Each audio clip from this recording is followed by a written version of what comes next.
প্রথমত আমি বলি যে বাজেটটা যে আকার বলেছে এটাতে আমি মোটামুটি সন্তুষ্ট, কারণ আকার বাড়ে নাই। মানে ছোট হওয়াতে সন্তুষ্ট নাকি? ছোট হওয়াতেই সন্তুষ্ট, মানে বাস্তব ভিত্তিক আসবো।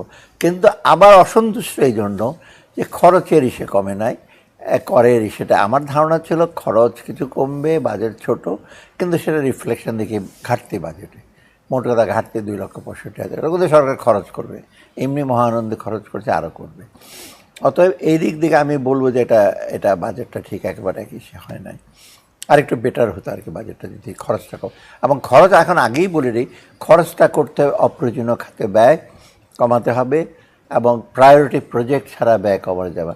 আমি একটা জিনিস বলি, এডিপিতে আপনি কেন 2,65,000 টাকা কোটি টাকা রাখলেন 1298 পাচ্ছি? এত প্রজেক্ট দরকার কি আপনার? প্রায়োরিটি কিছু প্রজেক্ট করেন, বাকি সব বন্ধ রাখেন এখন, এবং সেটা যদি অর্ধেক করেন আপনার ডেফিসিট অর্ধেক হয়ে যাবে। এটি তো একদম সহজ উপায়। কারণ আপনি স্কুল করে রাখছেন, স্কুলে উপকরণ নাই, ওদিন দেখলাম স্কুলে পড়ার মধ্যে যন্ত্রপাতি নাই। হাসপাতাল করছেন, ডাক্তার নাই, মেশিন নাই। ওই রংপুর একটা হাসপাতাল, ঝালকাঠিতে হাসপাতাল হয়েছে, এগুলি কেন করছে? অতএব এইটা আর ব্যবসা বান্ধবের ব্যাপার আমি বলি, এটা আপনি তো 1,37,000 কোটি ব্যাংক থেকে নিয়ে নেবেন না, আমি ব্যবসা বান্ধবে যাব। এই যে আপনি বললেন এডিপি ছোট করলে আমার তো ঘাটতি ছোট হয়ে যায়। আমাদের মতো উন্নয়নশীল অর্থনীতিতে ঘাটতি একটা পর্যায়ে রাখার মতো একটা যুক্তি অর্থনীতিবিদরা দিয়ে থাকেন যে জিডিপির 5% আমি রাখতে, কম ঘাটতি সেটা কি আবার কেন? এই জন্য কম ঘাটতি আমি বলছি যে আপনি তো ট্যাক্স যে উঠাতে পারবেন, 4,80,000 কোটি টাকা উঠাতে পারবে, তারা উঠাতে পারবে না। ব্যয় তো আবার ঠিকই করবে, ব্যয়ের জন্য আসলে কিন্তু বাজেটটা হয় ঠিক হয় কি জানেন? আমি তো রিসোর্স কমিটিতে ছিলাম, কত টাকা লাগবে আগামী বছর বুঝতে পারছেন? তারপরে এনবিআরকে বলে তুমি এত টাকা উঠাও, এত টাকা ঋণ করো, এই আগে ঠিক করে খরচ, আর আপনি আমি ঠিক করি কি, আগে আয়টা ঠিক করি, তাই না? এখন আমি বলি ব্যবসার ব্যাপারে এতগুলি টাকা নিয়ে নেবেন, এমনি ব্যাংকিং সেক্টর একেবারে দুরবস্থা, লিকুইডিটি কম, আপনি টাকাটা নিয়ে নেবেন, প্রাইভেট সেক্টর পাবে না। এদিকে বাংলাদেশ ব্যাংক আবার সংকোচনমূলক মুদ্রানীতি করেছে, ক্রেডিট যদি কমে যায় আপনার সুদের হার তেমনি বেড়ে গেছে। তা আপনি ব্যবসা যদি না বাড়ে আপনি ট্যাক্স কোত্থেকে আদায় করবেন? কর্পোরেট ট্যাক্স বলুন, তারপর ভ্যাটের বলুন, অন্য ট্যাক্স তো আদায় করবেন। ব্যবসা যদি ভালো হয়, অপরদিকে যে এই সেখানে কর্মসংস্থানের কোনো কিছু দেখলাম না, মানে যদি লোকজনের ইনকাম না বাড়ে বা ইসে না বাড়ে, ভ্যাটও দেবে, অর্ধেক মৃত অবস্থায় ভ্যাট দেবে। অতএব আপনি আয়ের উৎস, ব্যবসার উৎস এগুলো ঠিক করে। আবার বলছে বিনির্মাণ করতে হবে। 28% আছে, এটাকে 32-এ নিয়ে যেতে পারবেন? ইম্পসিবল। নিতে পারতেন ডেফিনেটলি যদি এফডিআই আসতো, এফপিআই আসতো, সেটা তো কোনো। আমি একজন উদ্যোক্তার কাছ থেকে এই বিষয়গুলো শুনবো।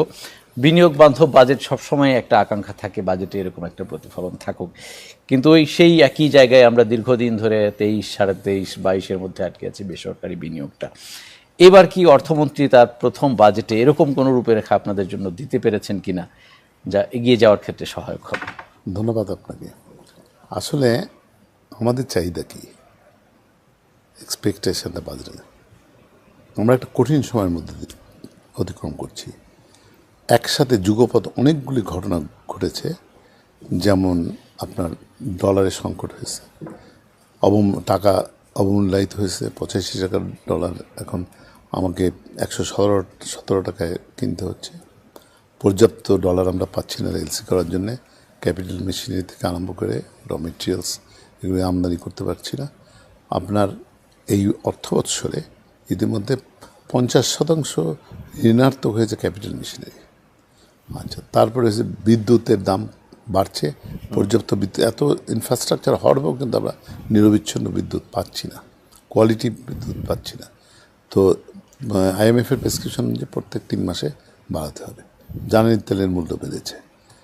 ওইদিকে আপনার ব্যাংকের সুদের হার যে 9% ছিল, এটা নিয়ে অনেক ডিবেট হয়েছে যে এইভাবে ট্যাঙ্কেট করে রাখা ঠিক হয়েছে কিনা।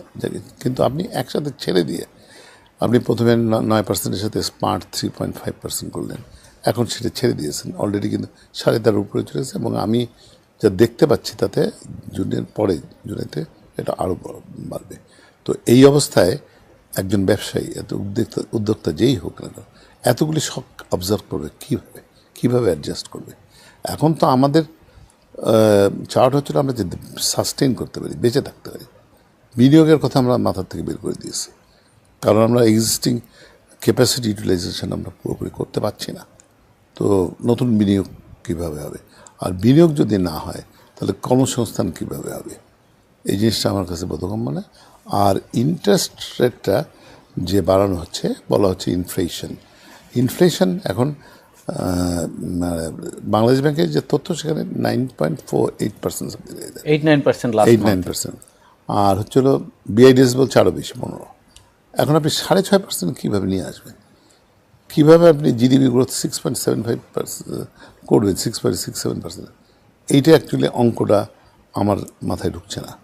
তো ঘটনা হচ্ছে যে আমি মনে করি যে বাজেটটা আরও বাস্তবমুখী করা সম্ভব ছিল।